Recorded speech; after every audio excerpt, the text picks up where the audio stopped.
Tyrese Maxey. Now, the good news is basically everything. I mean, Tyrese Maxey has been put in this new role as the primary ball handler. We were wondering, is James Harden going to come back at some point? Don't have to worry Yep. about that anymore. And he has checked off every single box you would want for someone moving into a new role like this. His usage has slightly increased. It's the highest of his career, but his efficiency has increased at the same time. He has a 65% true shooting through, their opening 4 or 5 games, however many it's been. He's been incredible, averaging 27 points per game, 5.8 assists per game.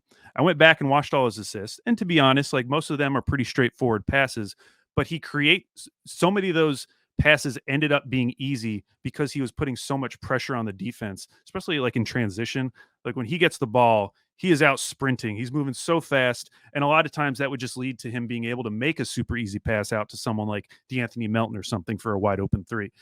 He's shooting 50% from three on 7 3-point attempts per game. That is incredible. He's getting to the line. Player of the week, baby. Player of the week. Getting to the line almost 7 times per game and shooting 93%. Jackson Frank wrote an article about Maxey for basketballnews.com and pointed out that he's already logged in his first 4 games 2 games with at least 10 free throw attempts, a feat that he accomplished just 3 times in his first 231 NBA games. So this is a different player that we're seeing. So this is good news. Bad news, Andrew, though. What could possibly be the bad news? Oh, one more. Actually, some more good news. More good news. Back to good news real quick. This team, the Sixers, for the past several years, have at times been a very tough watch. They just aren't a team that is necessarily been fun to root for. And Maxey has been like this shining star. You listen to Sixers podcasts, everyone loves Maxey.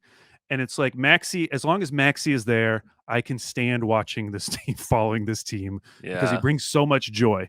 Having him in this primary role now completely changes the complexion of watching this Sixers team. They're so much more enjoyable to watch as a team. They're a feel-good team right now. I look forward to watching the Sixers in a way that I did not in previous seasons. Yeah. So that was, shout out Mike. Shout out Mike Muscala. Shout out Mike Muscala. He brought Tyrese Maxey to the city of brotherly love.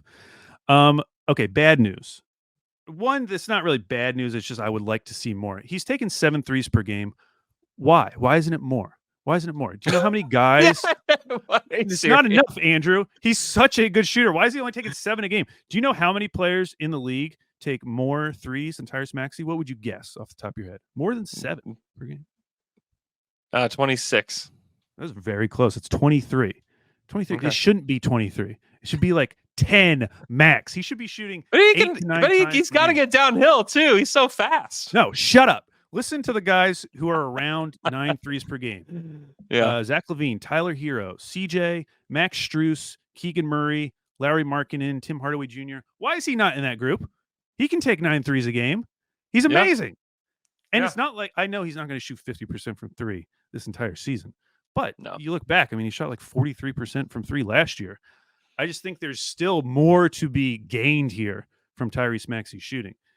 Okay, the other bad news, and this is more questionable as well, is just the uncertainty about the future. They make this James Harden trade. There are already reports that Philly plans to pursue a, quote, high-level guard. I know. Morey's been one of these guys in the past who hasn't really worried about fit as much. He's just like, I'm just going to get the talent in here, and it's going to work itself out. After watching Maxey in these opening couple of games, seeing what a Maxey-led Sixers team looks like, there's a part of me that worries that he is not going to worry about fit, and he's going to bring in a guard that just doesn't work with Maxey or doesn't allow Maxey to be his full self. Yeah. So that is just that's just, in the back of my head that I'm worried about that a little bit. Everything else, good news, great news, arguably. Great news. But I just hope that they prioritize Maxey and his development going forward this season and don't try to shoehorn in some other guy and then all of a sudden Maxey is back to the role he played last year. Because I do think there is a star level player here, but they have to give him that opportunity for that star player to emerge. Yeah. Maxey's been amazing. Yeah.